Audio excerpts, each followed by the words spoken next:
Hey folks, it's Jim, it's Julie, it's episode 263 of Geeking Out, and it is week 4, the final week of DC Villains Month. Freedom! Horrible, horrible freedom! Are you excited about this, Jim? Yes! Why ever would that be? Oh, I don't know, maybe because it's been torturing me all month. I woke up last night screaming and crying. I blame you, DC. Oh dear. Well. But let's finish these reviews, and then we'll go into maybe a short discussion on what we thought overall of DC's Villain Month. Sounds great. Alright, first up this week, guys, is Aquaman number 23.2, Ocean Master. And after receiving faulty intelligence, Ocean Master leads an attack against the surface world, landing him in Belle Reef Prison. Boo. Which is awesome, because he's not there very long before somebody stages an escape, of course. It is a maximum security prison, so... What would life be if, couldn't escape? If inmates couldn't escape a maximum security prison? And kill us all! I mean, no. So, we get to see U.S. Justice. We get to see how Ocean Master responds when he has the opportunity to escape from a maximum security prison. Spoiler alert, he runs. So... I would think he would swim. He has to get to the water first. Silly. Okay, well, I guess he wouldn't totally do it. Would have made way more sense if he could have gotten into a water supply at the prison and swum to the ocean. Yep. However... Do an Andy Dufresne from Shawshank. However... Never mind. How would he get that gigantic helmet into the pipes? Magic? Yeah, anyway. Carefully? I enjoyed this book. I wasn't very familiar with Ocean Master. I'm not big on Aquaman typically. But I really did enjoy this book. He's basically been the villain for Aquaman over the years. It had some very interesting concepts that I really, really enjoyed. And I... neither here nor there on the art, but I hope that you guys will give this a read because if you let it, it'll make you think, and I really appreciated that. So check out Aquaman 23.2 Ocean Master. Alright, next up we have Green Lantern number 23.4. Yeah, 4 number 23s. How about that? So, this one is Sinestro. And in this one, years ago, Sinestro used his Green Lantern ring, His Green Lantern ring? Yes! I have a very bad lisp. Anyway, years ago, Sinestro used his Green Lantern ring to dominate his home planet of Korugar. Woo! Ooh, man, these are hard words. Yay, domination! All in the name of protecting his people. Oh, well, at least he was doing it for a good cause. It's a mistake that turns his name into a curse, and what leads him on an even darker path. When you say a curse, does this mean that instead of dropping an F-bomb, somebody be like, "Oh, Sinestro"? Pretty much, yeah. Oh, that's cool. I may just have to work that into my regular vocabulary. Please don't. Anyway, this is my pick of the week. This is the best one out of the 4 that I've got this week, and it's a very good new telling of Sinestro's origins. Just how he had a friendship with Abin Sur and Hal Jordan afterwards, and what brought him to basically become the evil bastard that he is. Alright. So this one was actually really interesting, and you really get to go into the mind of Sinestro as he basically evolves into who we know today. Exactly. That's cool. And quite frankly, the art's simply gorgeous in this book. Uh-huh. So if you get a chance, check this one out. I quite enjoyed it. Alright. It's saying a lot, considering. Next up for me tonight is Justice League number 23.4, Secret Society.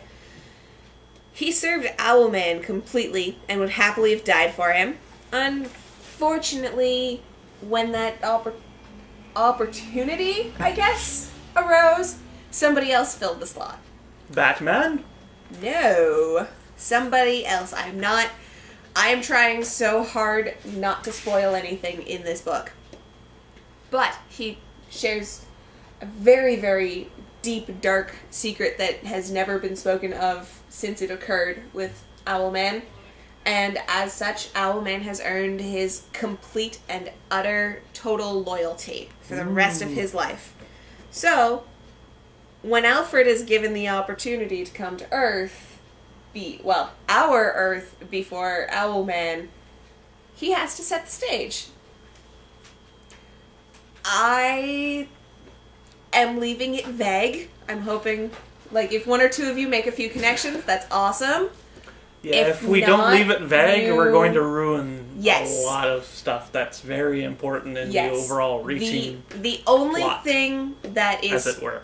The only thing that is pseudo spoiler alert is that if you loved Forever Evil #1, loved it, make sure you get this. That's all I am willing to say.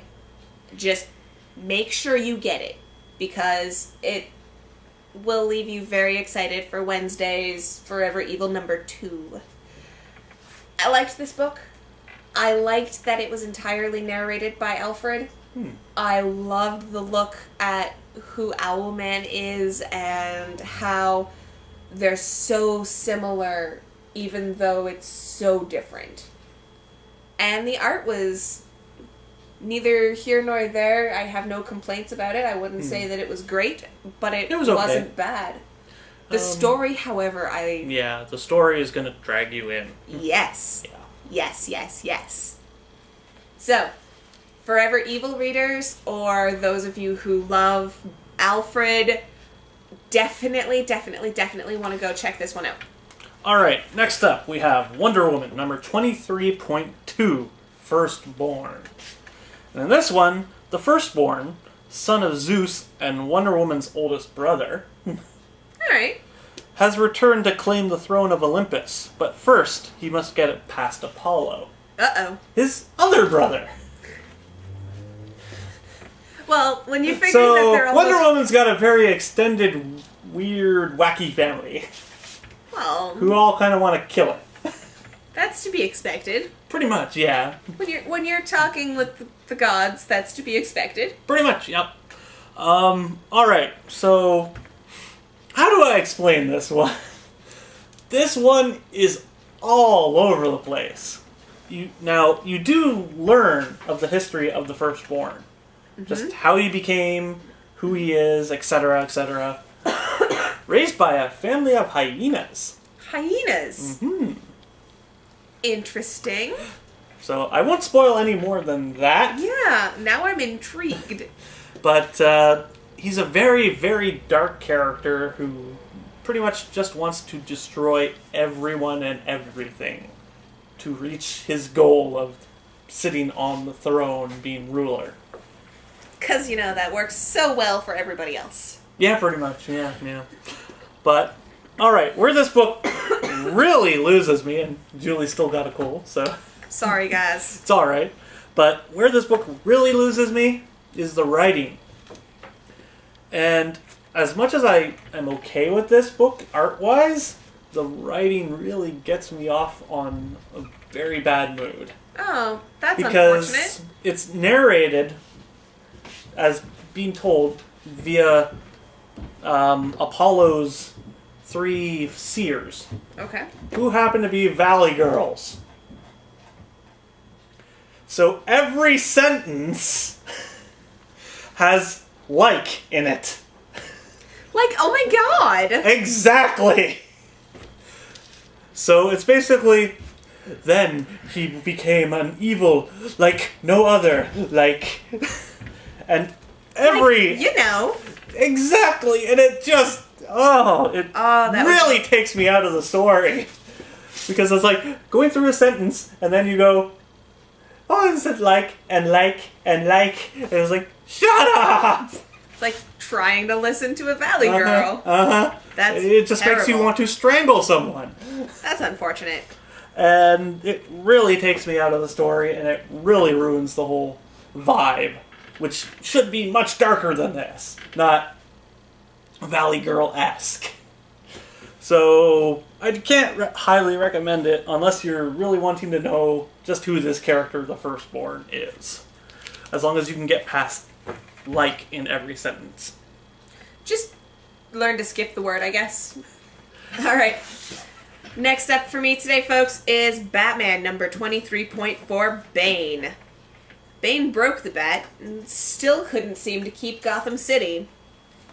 Hopefully... And he keeps trying to break him, and every time he just keeps coming back. Hopefully, now that the bat is out of the picture, let's say. Apparently dead. Hopefully he can bring his fellow Santa Prisca dwellers to Gotham City and take it for himself. Well, he can certainly try, but I'm pretty sure a whole bunch of other people will be in his way. He has plans for those people. So, I liked this book. I'll admit right now off the front that I have very little exposure to Bane in comics. So any comparison between New Bane, Old Bane, I don't have it. There's quite a few different variations on Bane. Yes. But the general consensus is that he's a brilliant... Frankly, I don't care what the Old Bane was like. Yeah. Because we're dealing with New Bane. And I kind of like this Bane. I think this is a really interesting story. I'm really excited to see how Bane is going to respond to the crime syndicate. Mm. And yeah, I really just enjoyed this book. I'm enjoying reading the DC's New 52 with open eyes and not having the comparison to old. Sadly, though, that it kind of comes in every now and then. You kind of have to. Of course it does. Yeah. But a character like Bane, where he's been mangled, he's been obviously mangled so many times, and my reference for this is nipple suits. Don't bring up the nipple suits. I think they did a good job with this Bane. Comparing him to some of the Banes we've seen, I really enjoy this Bane. Yeah. So guys, check out Bane. It's a really good adder. It's a good filler. Let's try and forget Batman and Robin. Alright, next up we have Batman Superman number 3.1, Doomsday. And in this one, a young Kara is told a tale of her Aunt Lara's past battling Doomsday with the help of Zod. But the tale becomes all too real too soon. Uh-oh, SpaghettiOs. Yeah, if they knew what that was, I'm sure they'd say that. But I'm sure Kara eventually knows what SpaghettiOs are. Eventually, but not in this book. Anyway, this is basically kind of done in a fairy tale type style. Whereas it's a tale told to Kara by her father and her aunt. Of course, some of it's a little more exaggerated than other parts, but it all leads to one big thing.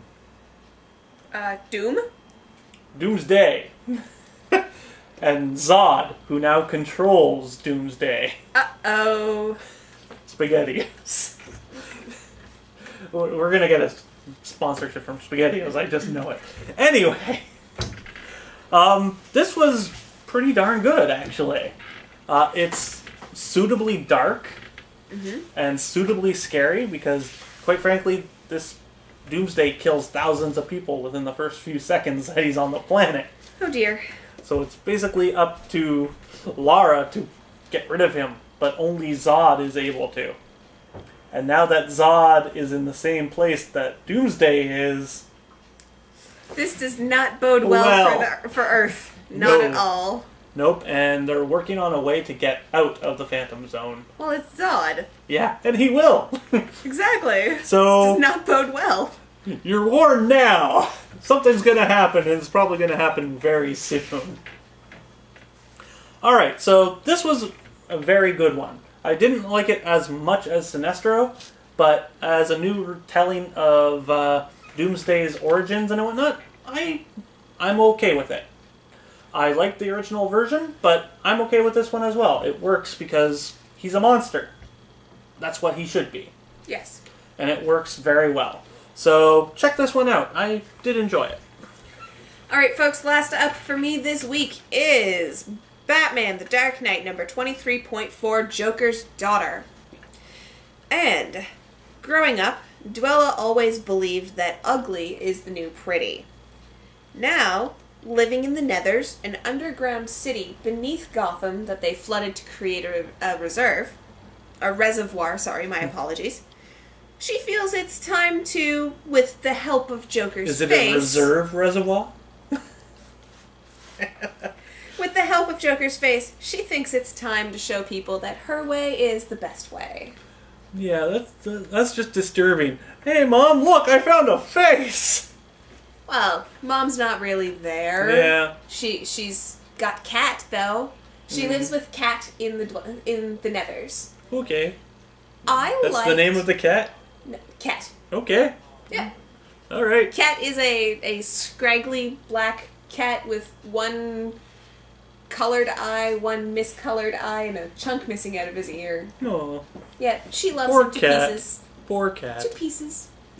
So, I really enjoyed this book. I enjoyed the character of Dwella, and I really enjoyed the narration and how it complemented some of the art.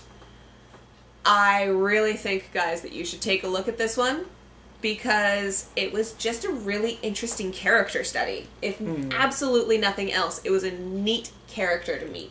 And if you're a fan of the Buffy comic, it's drawn by Georges Jeantet, who's been drawing the Buffy comic for the last 10 or so years, so... Perfect. I couldn't help but see Buffy in the comic, but that's just me. So that's not a bad thing, though. That's not a bad thing. Also, this book ties into Catwoman. I think it was... I'm going to double check because I don't want to be wrong. Catwoman 24. So, if you're a Catwoman reader, you might want backstory by picking this up. Alright, and last and certainly not least this week, we have Justice League of America number 7.4, Black Adam. In this one, when the secret society attack Kahndaq, a rebel group must find a way to bring their savior, Black Adam, back to life to save Kahndaq. Oh, that's cool. And then all hell breaks loose. Of course. Of course. Because there's no Shazam to balance him out. Yep. So basically, the secret society has basically attacked his hometown that he is sworn to protect. He's not very fond of that. No! And even dead, he finds a way. So, yes, Black Adam is now back and kicking butt and taking over his town again. Cool. But he doesn't seem to like what the secret society is doing. Is this another villain that's against the secret society? Pretty much, yep. 'Cause that's awesome. He's basically said that no one owns things like that. So it's another good execution on a villain that might not want to participate in... I'm enjoying these grayscale villains. Yeah, there's some really good ones. Yeah. Killer Frost was awesome. Killer Frost was really good, yeah. And there's a couple others, but it's becoming a blur now. We've done so many of these. I think if memory serves, and possible spoiler alert, I think Bane was more of a grayscale villain. I'm not 100%. He would kind of be, if you ask me, yeah. But yeah, so this is interesting. Of course, it's completely different than the original version of Black Adam, how his origin and stuff, but of course you're this an origin this isn't an origin so much as it's a continuation of his story. It's bringing him back. They bring the history of him into it. Okay. And how he died and what happened and whatnot. So there is an origin, but as well an evolution and eventually a conclusion to the story. So because it wasn't very long ago that Black Adam died. Couple issues ago. Very recently. A couple issues ago. Yeah. So, but yeah, if you want to see how Black Adam comes back to life and just what he plans for the rest of the world and for the secret society, check this one out. Alright, so that brings us to the close of DC Villains Month, sorry. They're heroic villains. Some of them are. Some, but alright, before we get going, let's go into our thoughts overall on the month. I think my favorite was probably Harley Quinn. I do have a leaning already towards Harley because I enjoy her particular brand of crazy. But I enjoyed the story and I liked how they executed the story. I tend to be fairly good at predicting stories, and I wasn't able to. Yeah. And I liked the surprise. And it was actually a really compelling character study as well. Compelling character, good art, surprise twist ending. It had all of the elements of a really good standalone book. As for me, we just brought it up, Killer Frost. I was not expecting how good it turned out to be. Again, another really good character study. Exactly, and it's just that you think villains, not very deep. Not people. Well, they're people. It's just you don't think of them wanting not to do what they usually do. Exactly. So it really made for an interesting character. I'd say as well, Ventriloquist was also quite good. Yeah, that's what you were saying. But other than that... Okay, you can't choose Killer Frost or Ventriloquist because you've talked about them already. What was your surprise this month? Well, I already said that it's Killer Frost, so... Alright. Out of all the books I had to read, Killer Frost is probably the best. My surprise was Secret Society. A surprise twist that I was not expecting to read. I definitely walked into it I would say that Sinestro is better than I was expecting it to be as well, so... Yeah, I definitely approached Secret Society as okay, I guess I'll take this one to fill out my week, and turned out to love it. Like, I am taking this copy home with me. Alright, so that's our best. Let's get to the dregs. Well, you know how I feel about talking the negative. Oh, I know. Just the one that you like the least. You'll have to go first, because I'm going to have to think about it. Oh, you know exactly what I'm going to say. Is it Lobo? It's Lobo.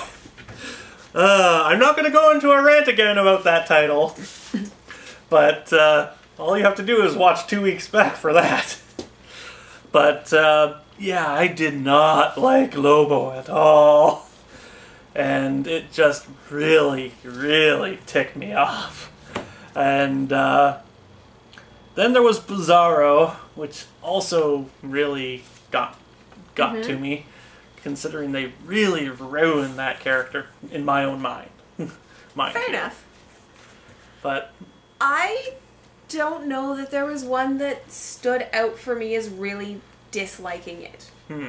All of the art I encountered was of a standard that I would expect or better. Yeah. All of the storytelling was of a standard I would expect or better. I wouldn't say that I read any bad books. I read books that I enjoyed more than others. Yeah.